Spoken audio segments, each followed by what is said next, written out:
Hello hello hello everyone, welcome back. तो आज हम अपना डिस्कशन को आगे लेके जाएंगे हाइड्रोजन सल्फाइड का।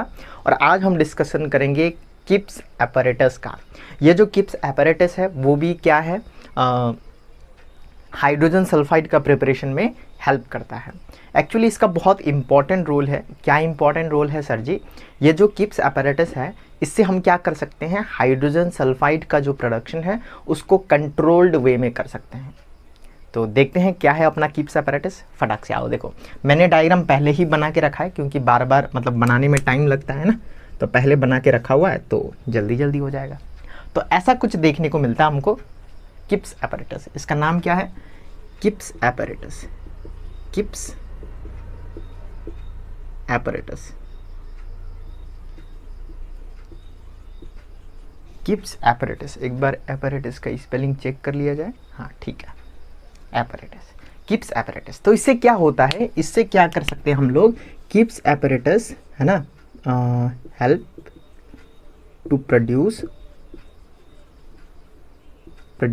Hydrogen sulphide gas in controlled fashion.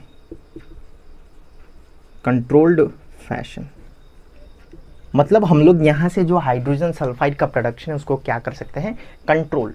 मतलब देखो हमने क्या सीखा हुआ था कि सर अगर हमको हाइड्रोजन सल्फाइड प्रोड्यूस करना है, इट्स वेरी इजी।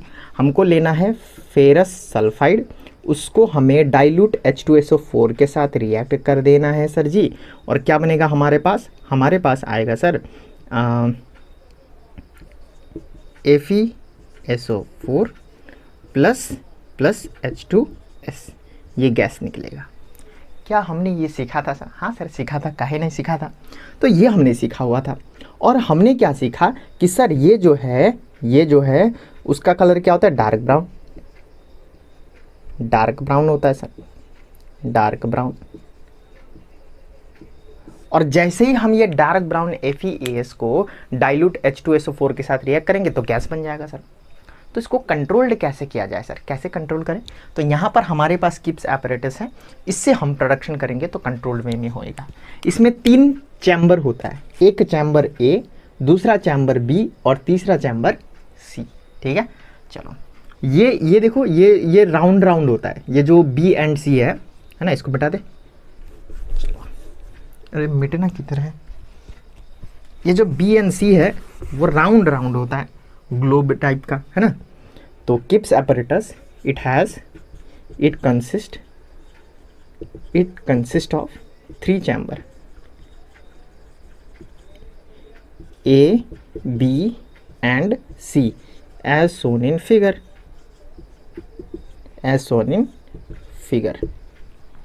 ये जो B एंड C है वो ग्लोब स्ट्रक्चर का होता है ना। ये B और C क्या होता है? B एंड C जो होता है वो क्या स्ट्रक्चर का होगा?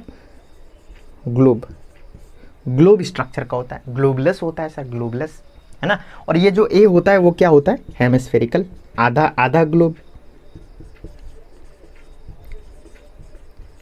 हेमिस्फेरिकल शेप होता है सर। ठीक है सर, समझ में आ गया। आगे बताइए सर।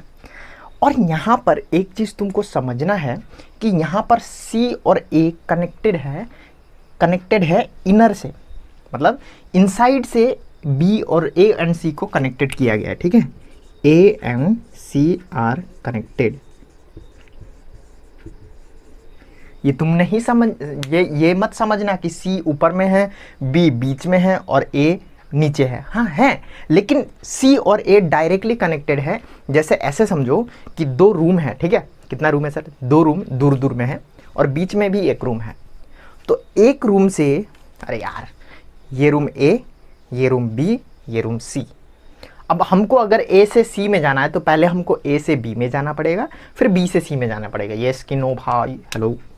अगर मेरे पास 3 रूम है, ये रूम A, ये रूम B और ये रूम C, तो अगर मुझे A से C में जाना है तो मैं क्या करूँगा सर? पहले मुझे A से B रूम में जाना पड़ेगा और B से C रूम में जाना पड़ेगा।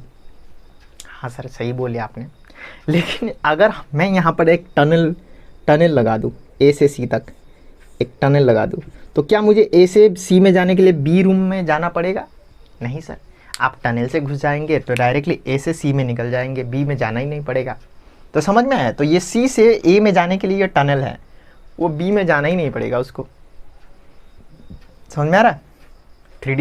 थ्री डी स्ट्रक्चर अगर दिमाग में नहीं बन रहा है या फिर नहीं समझ में आ रहा है और ये डायग्राम भी नहीं समझ में आ रहा है, तो फिर देखो मैं एक इमेज डाल दूंगा इधर साइड में, इधर पे, ठीक है? तो वहाँ से देख के थोड़ा आइडिया कर लेना, यहाँ थोड़ा हाथ पैर मार लो ना, गूगल में जाके किप्स apparatus इमेज देख लो एक बार, पता चल जाएगा। ये सी और ए क्या है? इंटरनली कनेक्टेड है सर। अगर हम कोई माल को सी में डालेंगे तो वो बी में नहीं जाएगा, वो ये टनल के थ्रू, टनल जैसा के थ्रू ए में जाएगा डायरेक्टली, ठीक है? फिर ए से राइज होकर, है ना, अगर मैं कुछ डालूंगा यहाँ पर तो यहाँ से जाएगा टनल से अंदर होके जाएगा, फिर यहाँ पर भर्ती होएगा और ये कोपचे है ना, इधर से ऊपर को जाएगा बी में, ठीक है? तो ऐसा कुछ है, शायद तुमको समझ में आया होगा सर। लेकिन ये सब का क्या फ़ायदा है, थोड़ा बताइए, है ना? हमको ज़्यादा ही टेंशन हो ही जा रहा है। चलो वापस आते हैं। तो छोटा सा टॉपिक है, कॉन्सेप्ट समझना, ठीक है? ठीक है, कितना चैम्बर है किप्स apparatus में? 3 चैम्बर, है ना? इन चैम्बर बी, है ना, इन चैम्बर बी क्या करेंगे हमें? FeS is placed. Ferrous sulphate को हम कहाँ रखेंगे? FeS, फेरस सल्फेट को कहाँ रखेंगे? बी पार्ट में। देखो ये सब फेरस सल्फेट है, इसको बी में रखेंगे, FeS इन चैम्बर बी, ठीक है? ये सही वाला होता है। FeS कहाँ रखेंगे हम? बीच वाला चैम्बर में, यहाँ पर। शायद तुमको समझ में आ रहा होगा सर। उसके बाद क्या करेंगे? सर हमें डाइल्यूट सल्फ्यूरिक एसिड चाहिए, तो डाइल्यूट सल्फ्यूरिक एसिड को हम क्या करेंगे? ऊपर से डाल देंगे।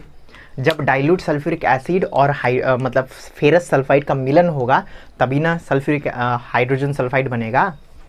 अरे भाई, जब FeS का दिल से सल्फ्यूरिक एसिड के साथ मिलन होगा तभी तो हाइड्रोजन सल्फाइड गैस बनेगा। अरे हाँ कि ना भाई? हाँ सर। तो देखो क्या होता है, चलो हम लोग डाइल्यूट सल्फ्यूरिक एसिड डालते हैं इधर में, रेड कलर से बनाते हैं, ठीक है? एसिड को डाइल्यूट सल्फ्यूरिक एसिड डालने पर क्या होगा? एसिड नीचे जाएगा इधर में, तो इधर का एसिड जाएगा, किधर को जाएगा रे भाई? ऊपर को राइज करेगा, फिर अरे नीचे गिरने के बाद ऊपर में जाएगा ना भाई। ओ हाँ सर। और यहाँ तुमको दिख रहा होगा कि छोटा छोटा यहाँ पर जगह है, तो यहाँ से इधर बी में घुसने लगेगा। ओहो सर, तो बी में घुस गया तो FeS के साथ मिलन ना हो जाएगा? अरे यार सर, सल्फ्यूरिक एसिड जाएगा सी में, सी से जाएगा ए में, फिर ए के बाद ऊपर जाते फाइनली अपना FeS के साथ पहुंच जाएगा क्या भाई? हाँ सर। तो यहाँ पे क्या होगा? In chamber B FeS placed, है ना? और हम लिखेंगे ये dilute sulphuric acid is poured into chamber C में pour किया जाएगा, है ना? which flow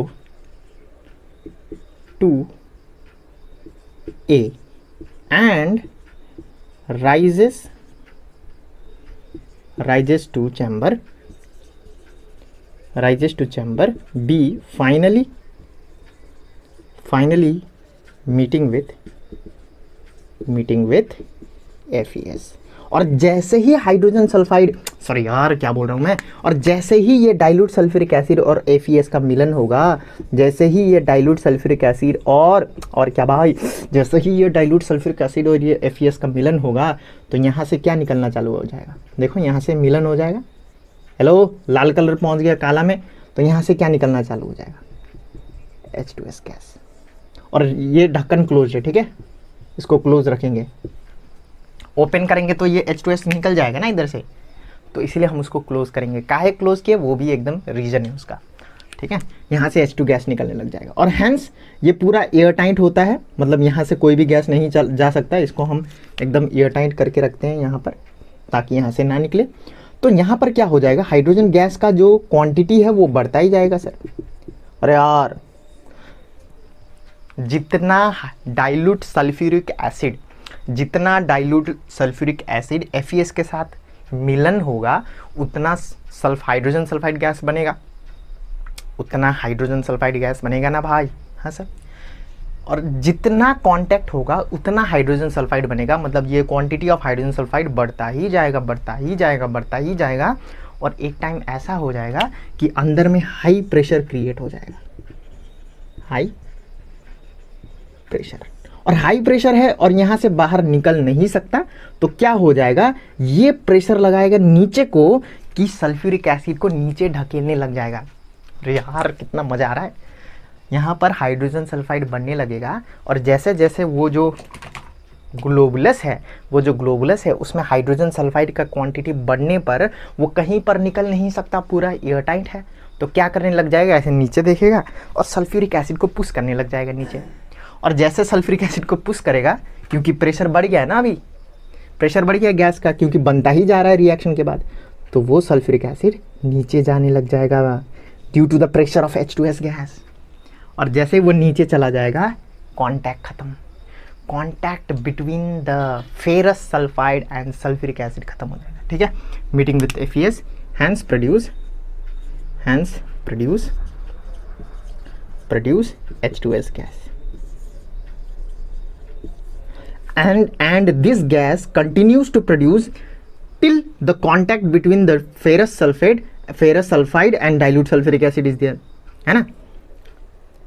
उसके बाद ये लिखेंगे after some time H2S is produced in large amount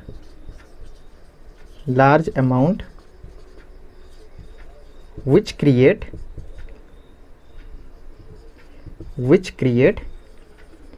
pressure, and this pressure push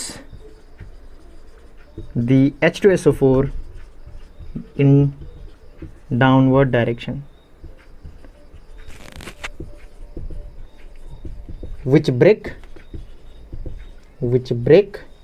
the contact। और जैसे ही कांटेक्ट ब्रेक होगा हाइड्रोजन सल्फाइड बनना बंद हो जाएगा, मतलब जो हाइड्रोजन सल्फाइड बन गया उतना बन गया, अब ज़्यादा नहीं बनेगा। तो ऐसे करके कंट्रोल हो जाएगा, समझ में आ रहा है। और अगर तुमको और हाइड्रोजन सल्फाइड बनाना है तो ये ढक्कन खोलना पड़ेगा तुमको, हाइड्रोजन सल्फाइड गैस जो अंदर बहुत प्रेशर हो गया था वो यहाँ से निकल जाएगा, और जैसे ही प्रेशर रिलीज होगा सल्फ्यूरिक एसिड फिर ऊपर आने लग जाएगा, समझ में आया। और जैसे ही सल्फ्यूरिक एसिड ऊपर आने लग जाएगा फिर से क्या हो जाएगा, FeS के साथ टच हो जाएगा। आहा, मज़ा ही आ गया। तो FeS के साथ टच होते ही हाइड्रोजन सल्फाइड बनने लग जाएगा, फिर से ये ढक्कन बंद करना पड़ेगा उसके लिए, और हाइड्रोजन सल्फाइड बनने लगेगा और बहुत ज़्यादा प्रेशर क्रिएट हो जाएगा अंदर में, और फिर से वो बोलेगा हाइड्रोजन सल्फ्यूरिक एसिड को कि जाओ भाई नीचे जाओ, फिर सल्फ्यूरिक एसिड को प्रेशर देके नीचे भेज देगा, फिर कॉन्टैक्ट ब्रेक हो जाएगा, हाइड्रोजन सल्फाइड बनना बंद हो जाएगा, समझ में आ रहा है। तो देखो भाई, ये जो सल्फ्यूरिक एसिड है कितना मुश्किल से ऊपर चढ़ के FeS के साथ मिल के हाइड्रोजन सल्फाइड बना रहा है, और बाद में जब ज़्यादा बन जाता है हाइड्रोजन सल्फाइड तो वो उसी सल्फ्यूरिक एसिड को नीचे धक्का दे रहा है।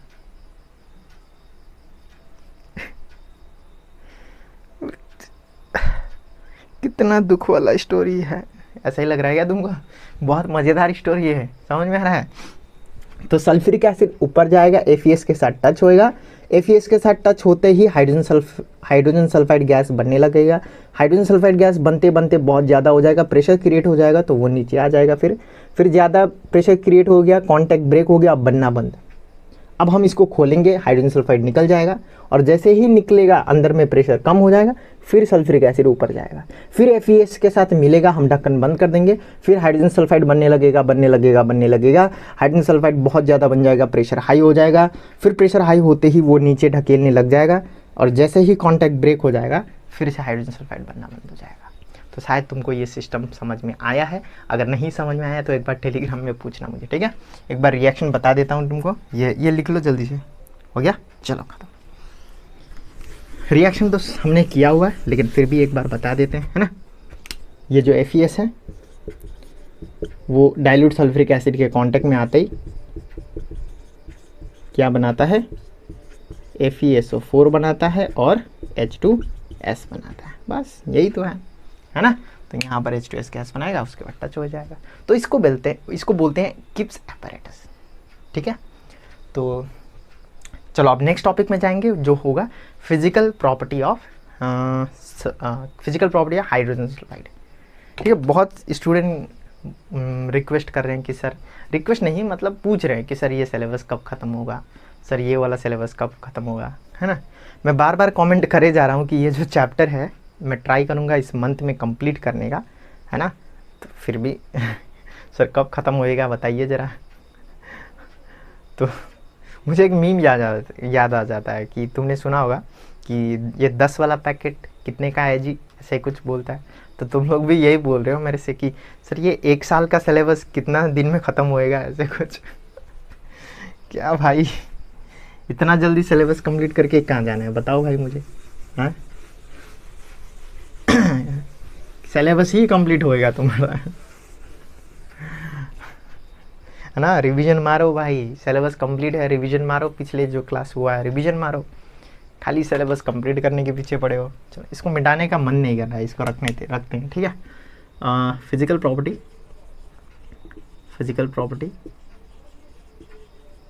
Of H2S। अब देखो कितना ही बचा है चैप्टर में। फिजिकल प्रॉपर्टी ऑफ H2S करेंगे, नेक्स्ट लेक्चर में मैं डाल दूंगा केमिकल प्रॉपर्टी ऑफ H2S। तो H2S खत्म हो गया, उसके बाद आएगा नाइट्रोजन भी 2-3 क्लास लगेगा, खत्म हो जाएगा। उसके बाद 3 एसिड का हमको प्रिपरेशन करना है, कितना ही टाइम लगेगा, है ना। 1 महीना में आराम से हो जाएगा। चलो, और इतना जल्दी करके जाना भी कहाँ है, एग्जाम कहाँ है, फरवरी में है ना।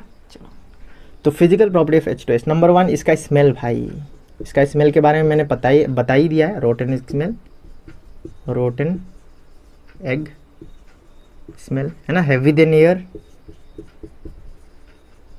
Heavier than air, soluble in cold water, soluble in cold या कूल वाटर, है ना। लेकिन हॉट वाटर में सॉल्यूबल नहीं होता है, not soluble in hot water, not soluble in hot water. बस इतना ही तो है। हाँ, पॉइजनस होता है, टॉक्सिक गैस लिख दें, टॉक्सिक, जेनजी को समझ में आता है टॉक्सिक चलो टॉक्सिक गैस है ना। तो ये है फिजिकल प्रॉपर्टी ऑफ H2S।